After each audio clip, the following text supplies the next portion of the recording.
6 months after walking out of his marriage, Richard Gray, the man everyone in New York City called the most ruthless CEO, was about to sign the biggest deal of his life. But when he turned around at a quiet cafe one winter afternoon, his confident hands froze midair.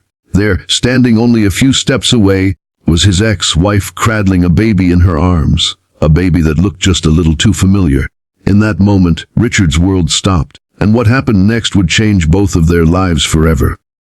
If this story touched your heart, show your love. Like, share, and comment your thoughts and subscribe to our channel. Richard Gray was the kind of man people noticed before he even spoke. Tall, immaculately dressed, with an aura of control that could silence a boardroom, he had built his empire from nothing.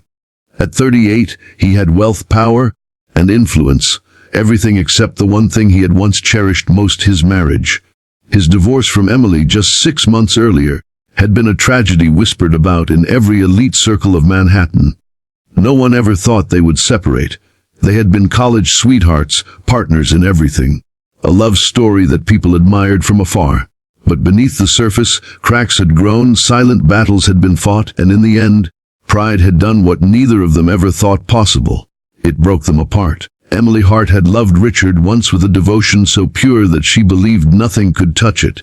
She was 35 now, graceful in her simplicity, carrying a quiet strength that most people overlooked. She wasn't from wealth, nor did she care about luxury. What she wanted was something Richard had stopped giving her long ago: his time, his presence, his willingness to see her as more than just an accessory to his success. While Richard's company thrived, Emily's heart withered. The endless late nights at the office, the missed dinners, the way his phone calls always seemed more important than her voice, it all piled up until love felt like loneliness. When the divorce was finalized, it left both of them shattered in different ways. Richard buried himself in his work, convincing himself he had done what was necessary, that Emily deserved someone more attentive, someone who wasn't married to his career. Emily, on the other hand, retreated from the world, moving quietly out of their penthouse into a modest apartment in Brooklyn, where no one knew her as the ex-wife of a billionaire CEO. But fate has a way of weaving stories in silence. It was a frosty afternoon when Richard saw her again. He had just wrapped up a high-profile meeting at a downtown hotel and decided to step into a nearby cafe to escape the swarm of reporters outside. He ordered black coffee, loosened his tie, and for once allowed himself to breathe. That's when he noticed her, Emily, standing by the counter with a stroller beside her. His chest tightened. She looked almost the same, yet different, softer, stronger, and in her arms was a baby girl no more than a few months old, with bright blue eyes that carried an unsettling resemblance to his own. Richard's hand froze around his cup. He didn't blink. Could it be? Emily noticed him too. Her body tensed, and for a moment, time itself seemed to hold its breath. Their eyes met across the room, and everything, the good memories, the bitter fights, the unspoken words, came flooding back. She instinctively adjusted the blanket around the baby, as if shielding her from his gaze. Richard stood, his voice low but firm. "Emily, whose child is that?" Her lips trembled before she spoke. "She's mine, Richard, mine." The room felt smaller, the noise of clinking cups and chatter fading into nothing. Richard's throat tightened. His logical mind, the one that built billion-dollar deals, was suddenly helpless against the storm of emotions tearing through him. He had never known Emily to move on so quickly, and yet the baby, those eyes, that familiar dimple when she cooed. "Mine?" he repeated, his voice rough. "Emily, tell me the truth, is she mine?" Emily didn't answer immediately. Instead, she gathered the baby closer and walked toward the door. But Richard was faster. He reached her side before she could leave, his presence towering but not intimidating, this time desperate. "Please," he whispered, "don't walk away again." Emily looked up at him, her eyes shining with pain. "You walked away first, Richard. You let me go when all I wanted was you." The words struck him harder than any business loss ever could. For the first time in years, Richard didn't feel like a CEO. He felt like a man who had failed the one person who mattered most. His gaze fell back to the baby, who gurgled softly as if unaware of the storm swirling around her. "I need to know Emily," Richard said, his voice breaking. "If she's mine, if she's ours." Tears filled Emily's eyes. "Yes," she whispered. "She's yours. Her name is Grace." The weight of 6 months of anger, regret, and emptiness collapsed inside him all at once. Richard's knees nearly buckled, and he sank into the nearest chair. His baby, their baby, a daughter he hadn't even known existed. The café suddenly felt too public for the tidal wave of emotions crashing over them.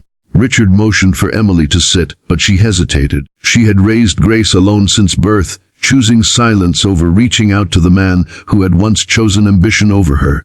She feared his world would swallow her daughter the way it had swallowed their marriage.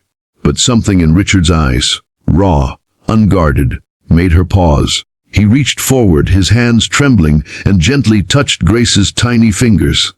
The baby wrapped them around his thumb instinctively, and something inside him shattered. A man who had spent his life controlling everything now realized he had no control over the most important thing. Time he had already lost with his child. "I should have been there," Richard whispered. "I should have known. Emily, why didn't you tell me?" Emily's voice broke. "Because you weren't the man who would have cared, not then. I didn't want Grace to grow up fighting for your attention the way I did. I had to protect her." Richard's jaw clenched, his heart breaking under the weight of truth. He wanted to argue, to defend himself, to insist that he would have cared. But deep down he knew Emily was right. He hadn't been present. He had failed her. Yet here was a chance, fragile and fleeting, to make things right. He looked at Emily, determination glinting through his tears. "Then let me prove it now. Give me a chance to be her father. Please." Emily searched his face, torn between old wounds and the faintest flicker of hope. Could people truly change? Could a man who once chose power over love learn to choose differently now? For the first time in months, she didn't answer with words. She simply let Richard hold Grace, and as he cradled his daughter for the first time, the cold, untouchable CEO everyone knew melted away. What remained was just a father, broken, regretful, and desperate for redemption. And though Emily wasn't ready to forgive, she couldn't deny one thing: something had begun to shift. The days that followed their unexpected reunion were heavy with unspoken words. Richard couldn't stop thinking about Grace. The way her tiny fingers curled around his, the way her laugh carried the same softness Emily once had when they were young. He tried reaching out, calling Emily, but she kept her distance. Trust was not something she could offer easily, not after years of being overlooked and months of raising a child alone. But Richard was not the same man he had been 6 months ago. For the first time, he began stepping out of boardrooms and into a world he had ignored for far too long. He canceled meetings, ignored calls, and showed up outside Emily's apartment. Not with expensive gifts, but with groceries, diapers, and sometimes simply himself, waiting for a chance to prove he wasn't going anywhere. At first, Emily resisted. She told herself it was temporary, that Richard would soon return to his empire and forget about promises. But slowly she saw something in him she had never seen before: patience. He didn't demand forgiveness, didn't try to buy his way back into her life. Instead, he sat on her couch late at night, rocking Grace to sleep, whispering lullabies in a voice he didn't even know he had. One evening, as a snowstorm painted the city white, Emily walked into the living room to find Richard fast asleep on the couch with Grace lying on his chest. For a moment, she just stood there, her heart torn. This was the man she had once begged to come home earlier, to notice the small things. Now he was here, not for her, but for their daughter. And that's when Emily realized something: people don't always change because of love for themselves. Sometimes, they change because of the love they discover in someone new. Weeks later, Richard invited Emily and Grace to his company's charity gala. Emily hesitated but agreed, if only for Grace. The night was glittering, filled with powerful names and dazzling lights, but for Richard, none of it mattered. As he stood on stage giving his annual speech, he paused, his voice trembling as he looked directly at Emily and their daughter. "This year," he said, "I don't want to talk about profits or achievements. I want to talk about second chances. For years, I believed success meant building an empire. But true success, true legacy is family. Tonight, I dedicate everything I've built to my daughter Grace, and to the woman who gave me the gift of being her father." The room fell silent. Cameras flashed. But Richard didn't care about headlines. All he cared about was the single tear that escaped Emily's eyes. The first tear not of pain, but of something closer to hope.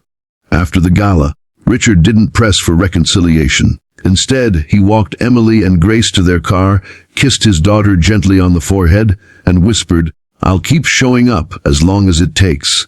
Emily looked at him for a long moment, her heart still cautious but undeniably softened. "Then don't stop," she finally said, and so began a new chapter.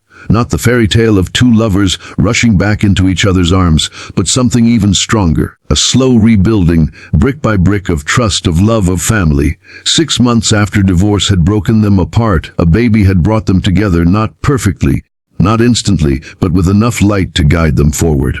Because sometimes life doesn't give you a second chance at love.